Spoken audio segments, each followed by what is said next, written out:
समझी नहीं, ऐसा कोई मान का मीत जो तुम्हें अब तक ना मिला हो या मिला हो तो भटक गया हो। संपूर्णी, यकीन करो ऐसा कोई भी नहीं है। विक्रम खन्ना मिले थे पहली बार और भगवान जानता है कि मेरे मान ने एक लम्हे के लिए भी उन्हें कबूल नहीं किया था। जे चंद नौजवान था और बेहतर भी था, लेकिन वो भी मेरे दिल की गहराइयों को नहीं छू सका था। असल में मुझे कभी इसका मौका ही नहीं मिला। एक बार एक और शख्स मिला था जिसे थोड़ी सी दिलचस्पी पैदा हो गई थी, लेकिन मैंने उसे मार दिया। हमारे लिए सबसे ज्यादा दिलचस्प सुर्ख गाढ़ा नमकीन खून है जो अगर हमें ना मिले तो समझ लो जिंदगी का हर मजा अधूरा रह जाए। संपूर्ण ने कहा। रत्ना हंसने लगी, फिर बोली, पता नहीं हम इंसान से जानवर कितने दिन में बन जाएंगे। अरे जानवर तो हम हैं, इंसान इंसानों का खून कहाँ पीते हैं, इनका गोश्त कहाँ खाते हैं। कैसी बातें कर रही हो संपूर्णी, अपने तमाम तजुर्बात के बाद भी ये बात कह रही हो कि इंसान इंसानों का खून नहीं पीते या गोश्त नहीं खाते। अरे वो तो ऐसे खाते हैं कि इस बेचारे को पता भी नहीं चलता कि इसका खून कब चूसा गया, इसका गोश्त कब खाया गया। वो तो एक ढांचे की शक्ल में जिंदगी भर चलता फिरता रहता है। संसार के रहने वाले यही सब कुछ तो कर रहे हैं। मैं इतनी गहराई तक नहीं सोचती। वैसे तुम क्या बहुत ज्यादा गहरी बातें नहीं सोचने लगी हो? संपूर्णी ने सवाल किया। रत्ना हंसने लगी, फिर बोली, इस संसार में रह रही हूँ, इतने दिन से इनकी तमाम हरकतों को देख रही हूँ, परख रही हूँ, तो क्या इतना भी नहीं सोच पाऊंगी? हाँ खैर, ये बात तो ठीक है, उम्र सबसे बड़ा तजर्बा देती है और वही तजर्बा सबसे ज्यादा कारामद साबित होता है। लेकिन एक बात कहूँ रत्ना, अपने आप को हमेशा आज़ाद रखो, अपने जहन को तरोताज़ा रखो। अगर जहन पर कोई बोझ रखोगी तो ये समझ लो संसार में कोई काम करना तुम्हारे लिए बड़ा मुश्किल होगा। मैं जानती हूँ, रत्ना ने जवाब दिया। इसके बाद खामोशी तारी हो गई। वक्त आहिस्ता आहिस्ता गुजरता जा रहा था और बाहर के दौड़ते हुए मनाजिर अब आंखों को बुरे लगने लगे थे। दोनों ने आंखें बंद कर लीं और इसके बाद वो सो गईं। नींद भी आई तो ऐसी कि सारी रात सोती रहीं। जब जागी तो सूरज आहिस्ता आहिस्ता निकल रहा था। ट्रेन की रफ्तार बहुत सुस्त थी। कानों में सबसे पहले पीतल के बड़े बड़े घंटों की आवाज उभरी। संपूर्णी ने कहा, शायद कोई शहर आया है। हाँ, बाहर इमारतें भाग रही हैं। अरे देखो वो कितना बड़ा दरिया है, कौन सी जगह है ये पता नहीं। थोड़ी देर के बाद ट्रेन दरिया के पुल पर से गुजरी और इसके बाद रेलवे स्टेशन जाकर रुक गई। ये एक मजहबी शहर था जिसकी कहानियां दूर दूर तक फैली हुई थी। दरिया इस पूरे शहर के पास से गुजरता था और दरिया के किनारे किनारे मंदिर खड़े हुए थे। संपूर्णी ने दिलचस्पी से इन मंदिरों को देखा और बोली, चलो यहीं उतर जाते हैं, हमें कौन सा कोई बड़ा काम करना है। रत्ना को तो बहरहाल संपूर्णी का सहारा चाहिए था। भला वो इस बात पर क्या एतराज करती। चुनाचे खामोशी से नीचे उतर गई। ये कोई बहुत बड़ी जगह थी जहां हिंदू मजहब के मानने वाले पूजा पाठ के लिए आते थे। ट्रेन ने बेशुमार यात्री नीचे उतरे थे। इसके बाद संपूर्णी और रत्ना भी रेलवे प्लेटफॉर्म पर आ गईं। दोनों इधर उधर देखती जा रही थी। अच्छा खासा बड़ा शहर था। संपूर्णी ने रेलवे प्लेटफॉर्म से निकलते हुए कहा, क्या ख्याल है रत्ना, कभी तूने अंदर से इन मंदिरों की पूजा पाठ देखी है? नहीं, ऐसा इत्तेफाक कभी नहीं हुआ। बस एक बार मंदिर तक पहुंची थी, लेकिन वहां के हालात बहुत ही अजीबो गरीब रहे। इनकी एक अलग दुनिया है। मेरे दिल में एक बात आई है, क्या हम जाहिर हैं पुलिस के चुंगल से निकल कर भागी हैं? हमारी तलाश में ये भी मुमकिन है कि हमारी तस्वीरें अखबारों में छप जाएं। इस वक्त हम अगर किसी अच्छे होटल में कयाम करते हैं तो हमारे लिए मुश्किल पेश आ जाएगी। क्यों ना मंदिरों में दासी बनकर चलें? क्या मतलब, इन मंदिरों में दासियां होती हैं, पुजारी पंडितों की मंजूर नज़र, उनकी यहाँ बड़ी हातर मदारत होती है। ज़रा थोड़ा सा उन पुजारियों का हाल भी देखा जाए, मज़ा आएगा। वैसे भी वो बड़े मज़े के लोग होते हैं। मुंह में राम राम, बगल में ईंट, इनका मसलक होता है। तुम्हें मंदिरों के बारे में बहुत ज़्यादा मालूमात है? नहीं, ऐसी बात नहीं, बस सुना है। एक बात बताओ, हाँ, हमें मंदिरों में जाने के लिए कोई दिक्कत तो नहीं होगी? वो कैसे? तुम्हारा ज्ञान तो फिर नहीं, मैं तो ऐसे ही सवाल कर रही हूँ कि क्या। नहीं, मुझे कोई दिक्कत नहीं होगी, बस थोड़ा सा हुलिया बदलना पड़ेगा। वो कैसे? वो मैं तुम्हें बता दूंगी, संपूर्णी ने कहा। रत्ना को इसकी बात बड़ी दिलचस्प महसूस हुई थी। वाकई ये सब कुछ किया जा सकता था और ये भी एक दिलचस्प तजर्बा होगा। पहले की बात कुछ और थी, मगर अब रत्ना दुनिया को बहुत ज्यादा समझ चुकी थी। धर्मा सिंह, विक्रम खन्ना की हवेली और बाकी चीजों ने इसे बहुत ज्यादा होशियार कर दिया था। संपूर्णी के साथ जिंदगी का लुत्फ आ रहा था और वो सोच रही थी कि अगर संपूर्णी इसी तरह साथ देती रही तो दुनिया के बारे में बहुत सी बातें भी मालूम हो सकती हैं और वो लुत्फ भी हासिल किया जा सकता है जो अब जिंदगी का मकसद बन गया था, यानी इंसानी होन, जिसकी खुद संपूर्णी भी शौकीन थी। बहरहाल एक सुनसान से गोशे में आकर संपूर्णी ने इसे एक लिबास दिया। ऐसा ही लिबास उसने खुद भी पहन लिया। सादा सी सफेद धोती, मामूली सा अंदाज इख्तियार करने के बाद वो वहां से आगे बढ़ गई और थोड़ी देर के बाद वो एक बड़े मंदिर के अंदर दाखिल हो रही थी। दरवाजे की दूसरी जानिब एक बड़ा हॉल था जहां पूजा हो रही थी। मोटे ताजे नंगे जिस्म वाले पुजारी जिनके सार मुंडे हुए थे और इनके दरमियान में लंबी लंबी चोटियां लटक रही थी। पूजा कर रहे थे, बड़े बड़े बुत वहां रखे हुए थे। इसके अलावा बेशुमार अफराद फल मिठाइयों न जाने क्या क्या ला रहे थे और देवी देवताओं के चरणों में निछावर कर रहे थे। पंडित इनकी पेशानियों पर चंदन और संदल लगा रहे थे। बड़े बड़े बर्तनों से अजीबो गरीब किस्म के धुएं उठ रहे थे और इनका हंगामा यहाँ हो रहा था। संपूर्णी ने मुस्कुराते हुए सरगोशी के अंदाज में कहा, देख रही हो रत्ना, हाँ कभी पूजा पाठ में हिस्सा लिया है, कभी नहीं, लेकिन ये मिठाइयों के ढेर, हाँ ये सब देवताओं के पुजारियों के लिए होंगे। वैसे बड़ी अजीब बात है, मसला बड़ा गंभीर है, अब हम क्या करें, आओ जरा यहाँ का पूरा जायजा ले लें, संपूर्णी ने कहा और दोनों हॉल के अंदरूनी दरवाजे की जानिब बढ़ गईं। यहाँ एक टाखदारी में छोटे छोटे कमरे थे। इन कमरों में पुजारी रहते थे। नंग धड़ांग छोटी सी धोती बांधे इधर से उधर आ जा रहे थे। फिर दोनों लड़कियां मंदिर के अंदरूनी हिस्से में पहुंच गई। एक बड़े हाथ से गुजरती हुई वो दोनों भटक गईं। बेहद हसीनो जमील औरतों का मजमा लगा हुआ था। सब हंस बोल रही थी। रत्ना ने कहा, ये सब पुजारने हैं। संपूर्णी ने जवाब दिया, मगर ये किस काम आते हैं? बड़े बड़े तमाशे होते हैं मंदिरों में, ये देवती देवताओं के सामने रक्स करती हैं। इसके अलावा ये मंदिरों में रहने वाले पुजारियों का भी दिल बहलाती हैं। क्या समझी, कमाल है वाकई, मैंने कभी मंदिरों में इतना सब कुछ नहीं देखा। एक पुजारी जी मुझे मिले थे, लेकिन बेचारे मेरा शिकार हो गए, रत्ना ने कहा। काफी देर तक संपूर्णी रत्ना को मुख्तलिफ जगह दिखाती रही और रत्ना एक एक चीज पर हैरत का इजहार करती रही। फिर जब मंदिर में मिठाई तकसीम हुई तो उन्होंने भी मिठाई लेकर खाई। संपूर्णी ने एक जगह मुंतहिब की और इसके बाद वहां से आगे बढ़ गई, यहाँ तक कि मंदिर के ऐसे हिस्से में जो किसी कदर वीरान था। पहुंचकर उसने कहा, रत्ना चूंकि हम सारी रात रेल में सफर करते रहे हैं, मजा नहीं आया, क्यों ना ऐसा करें कि अब थोड़ी देर आराम कर लें। रत्ना ने इस बात से इत्तेफाक किया था। दोनों एक झरोके में आकर लेट गए और ठंडी हवा के झोंकों ने इन्हें दुनिया से बेखबर कर दिया। पता नहीं संपूर्णी की क्या कैफियत थी, लेकिन जब रत्ना जागी तो रात हो चुकी थी और कानों में अजीब सी आवाज आ रही थी। संपूर्णी इसके करीब ही मौजूद थी। रत्ना ने उसका शाना पकड़कर हिलाया और बोली, संपूर्णी देखो तो सही। संपूर्णी उठकर बैठ गई और बोली, क्या बात है, ये आवाजें कैसी हैं? रत्ना बोली। संपूर्णी खामोशी से सुनने लगी। फिर इसने कहा, शायद पूजा हो रही है, आओ जरा देखें तो सही। दोनों खामोशी से इस तरफ बढ़ गई। साजों की आवाज पूजा के हाल से आ रही थी। बड़ी दिलकश आवाज थी और हाल का मंजर बड़ा ही पुरसहर था। थालियों में दिए रोशन थे। दो कन्याएं कतार बांधे खड़ी थी और खास किस्म के लिबास में बेहद हसीन नजर आ रही थी। चेहरों पर जगमगाते हुए सितारे अजीब सा समा बांध रहे थे और साजों की धुन पर इनके पांव थिरक रहे थे। हाल की फिजा बड़ी मस्त थी। पंडित और पुजारी भी ढोल की ताल पर मस्त हो रहे थे। इनकी आंखों में तेज सुर्खी थी, शायद वो कोई नशावर चीज लिए हुए थे। अलबत्ता हाल की फिजा में कोई ऐसी बदबू नहीं फैली हुई थी। संपूर्णी ने एक तरफ इशारा किया और हंस पड़ी।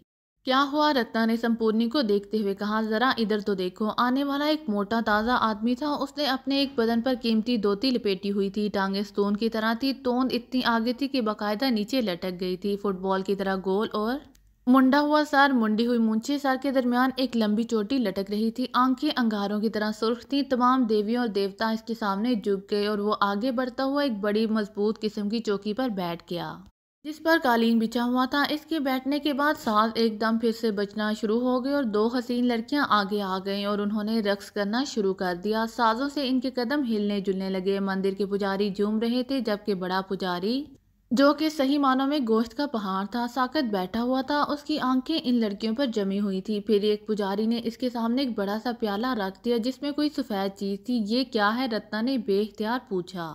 इसे बंग कहते हैं। ये नशावर चीज होती है और ये तमाम लोग जिनकी आंखें सुर्ख नजर आ रही हैं, इस बंग से बंगी बने हुए हैं, संपूर्णी ने जवाब दिया।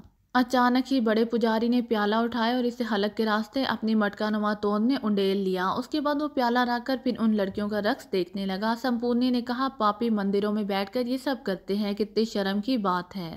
रत्ना ने कोई जवाब नहीं दिया। बहुत देर तक ये रक्स जारी रहा। उसके बाद रत्ना बोली, अब यहाँ से उठा जाए। पता नहीं क्यों मुझे मंदिर की इस फिजा में घुटन सी महसूस हो रही है। संपूर्णी ने गर्दन हिला दी और वो दोनों उठकर बाहर निकल आईं। बाहर का माहौल भी अच्छा था। ठंडी हवा चल रही थी। जो लोग मंदिर में पूजा के लिए दूर दराज से आते थे, उन्होंने जगह जगह अपने डेरे जमाए हुए थे। कहीं कहीं आग रोशन थी, खाना वगैरह पक रहा था। हर शख्स अपनी अपनी मसरूफियत में था। यात्रियों की तादाद बहुत ज्यादा थी। रत्ना ने कहा, अंदर की निस्बत बाहर का माहौल ज्यादा पुरसकून है। हाँ, ऐसा ही लग रहा है, संपूर्णी बोली। आप क्या करें? रत्ना ने पूछा। कुछ नहीं, आओ जब यहाँ रुके हैं तो थोड़ा सा और तमाशा देखें, संपूर्णी बोली। वैसे हमने जो कुछ देख लिया है वो काफी है। अगर तुम्हारा दिल यहाँ से जाने के लिए चाह रहा है तो तुम जाओ। अभी वो ये बातें कर ही रही थी कि अचानक ही कुछ शोर शराबे की आवाज़ सुनाई दी। उन्होंने घूम कर देखा, एक नौजवान भागा हुआ आ रहा था और इसके पीछे 3-4 आदमी आ रहे थे। वो लड़का इनके करीब से गुजरा तो संपूर्णी ने उसे गौर से देखा। इंतहाई हसीन नकूश का मालिक एक 24-25 साल नौजवान था, जिसका चेहरा पूरी तरह धूल से अटा हुआ था। कपड़े फटे हुए थे, लेकिन चेहरे से ये मालूम होता था कि वो किसी मामूली शख्सियत का मालिक नहीं है। जो लोग उसके पीछे आ रहे थे वो भी अच्छे हाथ लिबास पहने हुए थे। संपूर्णी आहिस्ता से बोली, ये क्या किस्सा है? पता नहीं तुमने उस लड़के को देखा? हाँ, भगवान की सौगंध, कितना सुंदर है, कितनी मासूमियत है उसके चेहरे पर। मैंने इतने गौर से नहीं देखा था, रत्ना ने कहा। संपूर्णी कुछ अजीब सी कैफियत का शिकार हो गई थी। थोड़ी देर में इन चारों अफराद ने, जो इस लड़के के पीछे भाग रहे थे, आगे बढ़कर लड़के को दबोच लिया। संपूर्णी ने गुस्से से कहा, अगर इन लोगों ने उसे कोई नुकसान पहुंचाया तो मैं इन्हें जान से मार दूंगी। ये कहकर वो आगे बढ़ी। रत्ना ने ताज्जुब से कहा, अरे संपूर्णी, तुम्हारा उससे क्या रिश्ता है? संपूर्णी ने अजीब सी निगाहों से रत्ना को देखा और फिर बोली, रिश्ते होते नहीं, बन जाते हैं। मतलब? रत्ना हैरत से बोली, अभी कोई मतलब नहीं है, तुम आओ तो सही। इतनी देर में वो चारों अफराद नौजवान को लिए हुए वापस पलटे, लेकिन अंदाज उनका कुछ अजीब सा था। वो बड़ी आजिज़ी से कह रहे थे, दर्शना महाराज, संभालिए खुद को, दर्शना महाराज, दर्शना महाराज। लड़का कुछ नहीं कह रहा था। संपूर्णी ने रत्ना को इशारा किया, फिर दोनों आहिस्ता आहिस्ता इसके पीछे चल पड़ी। वो चारों अफराद एक ऐसी जगह पहुंचे जहां कुछ अफराद ने एक बड़ा सा हैमा लगाया हुआ था। कई छोटे छोटे हैमे उसके आसपास लगे हुए थे। बड़े हैमे के सामने कई अफराद खड़े हुए थे, जिनमें एक बड़ी बड़ी मूंछों वाला शख्स भी था, जो बहुत ही कीमती कपड़े पहने हुए था। इसकी आंखों से आंसू रवां थे और वो फटी फटी आंखों से इन्हें देख रहा था। जब लड़का करीब पहुंचा तो उसने आगे बढ़ते हुए कहा, दर्शना, क्यों जीवन ले रहा है हमारा? क्यों हमारी जान धीरे धीरे ले रहा है? पापी, होश में आ जा, तुझे भगवान का वास्ता, होश में आ जा। ये कहकर वो ज़ारो कतार रोने लगा। इसी वक्त हैमे से 2-3 औरतें निकल आईं और बुरी तरह रोती हुई इस शख्स से बोली, राधे श्याम, राधे श्याम, संभालो खुद को। राधे श्याम, क्या कर रहे हो? अपने आप को संभालो। एक उम्र रसीदा ज़ारो कतार औरत रोती हुई इस मूंछों वाले आदमी के पास पहुंची और इसका सार सीने से लगाते हुए बोली, बेटा, भगवान ने चाहा तो सब ठीक हो जाएगा, खुद को संभाल बेटा। अगर तुमने ही हिम्मत छोड़ दी तो हम लोगों का क्या बनेगा? मौसी जी, क्या करूं, दिल फटा जा रहा है। ये मेरा दर्शना है, देखो तो सही इसका क्या हाल हो रहा है, कितनी दूर बैठा है, कपड़े फाड़ लिए हैं इसने। मौसी जी, कैसे देखूंगा मैं ये सब? बेटा, भगवान से मायूस नहीं होना चाहिए, मान तो सही मेरी बात, संभाल खुद को, ठीक है?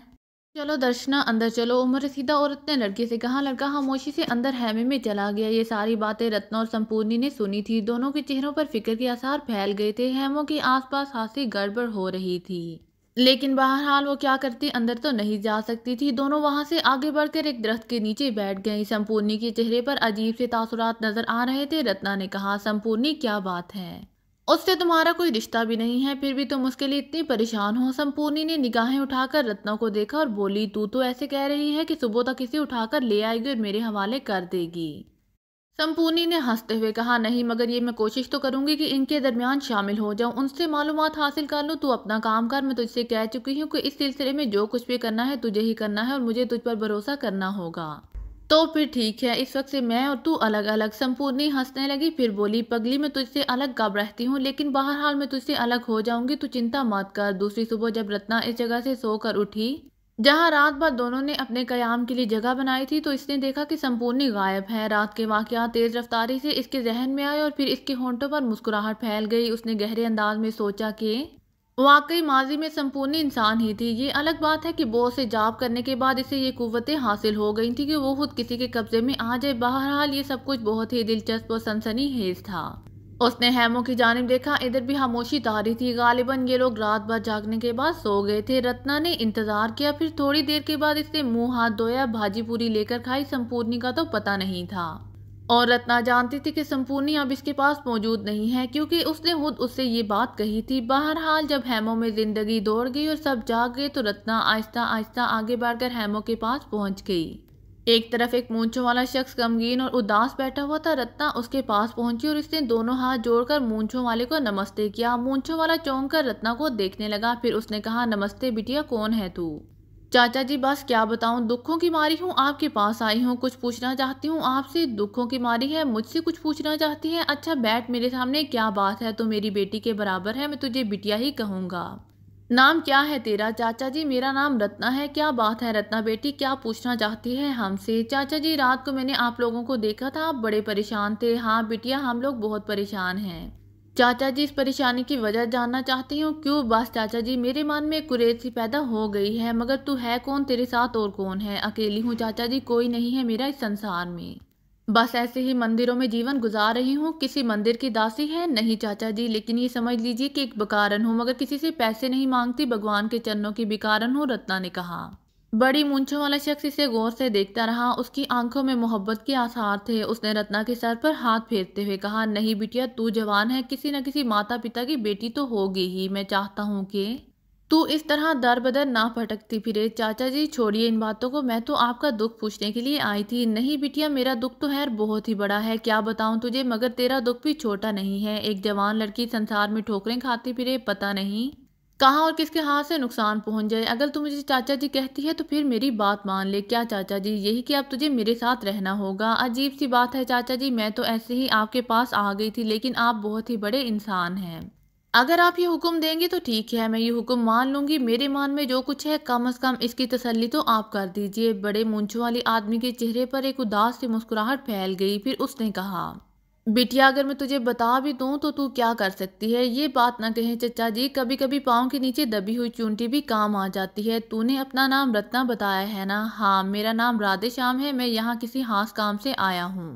मेरे बेटे का नाम सुंदरलाल है, बहुत बड़ा कारोबार करता है वो। दर्शना मेरा पोता है। तू ये समझ ले कि मेरे घर का चिराग, मेरा जीवन, मेरी जिंदगी है। दर्शना के बगैर मैं अपने आप को इंसान नहीं जानवर समझता हूँ। संसार के सारे सुख में दर्शना के कदमों में डालने के लिए तैयार हूँ, मगर मेरा प्यारा पोता बड़ी मुश्किल में पड़ गया है। एक ऐसी मुश्किल जिसके बारे में मैं क्या बताऊँ। चाचा जी आप तो बहुत बड़े आदमी हैं, माफी चाहती हूँ मैंने आपको चाचा जी कहकर मुहातिब किया। भला मैं रास्ते की दूर आपकी बराबरी कैसे कर सकती हूँ?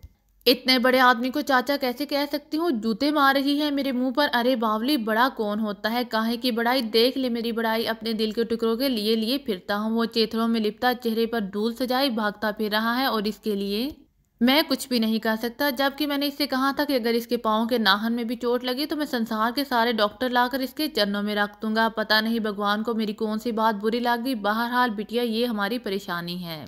मगर चाचा जी हुआ क्या है? दर्शना को कितना बड़ा है वो? 24 साल का है, 25वें में लगा है, और 25वां साल ही इसके लिए मुसीबत बन गया है। हुआ क्या था चाचा जी बताएं तो। राधे श्याम के होंठों पर मुस्कुराहट फैल गई। फिर वो बोला, तेरी सूरत भी इतनी मासूम है और तूने अपने बारे में जो कुछ बताया है। अच्छा एक बात सुन, पहले मेरी एक बात का जवाब दे। जी चाचा जी मेरे साथ रहेगी ना? जी चाचा जी। मैं क्या? मैं चाचा जी मेरा मतलब है कि आपके घर के लोग क्या कहेंगे?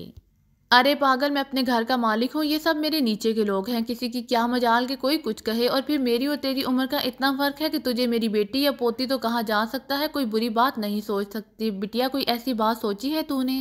चाचा जी कहीं ऐसा ना हो कि कल आपको प्यार समेट कर मुझे घर से निकालना पड़े। नहीं बिटिया ऐसा कभी नहीं होगा। बोल, आप वादा करती है? जैसा आपको हुक्म चाचा जी। तो फिर ठीक है, पहले तो अपना हुलिया बदल, खा पी, मैं तुझे बाद में बताऊंगा कि किस्सा क्या है। चाचा जी बस, आप चाचा जी मत कह, ये मैं कह रहा हूँ। अगर आपको मेरी वीडियो पसंद आए तो please like share and subscribe करना मत भूलिएगा। जज़ाकल्लाह।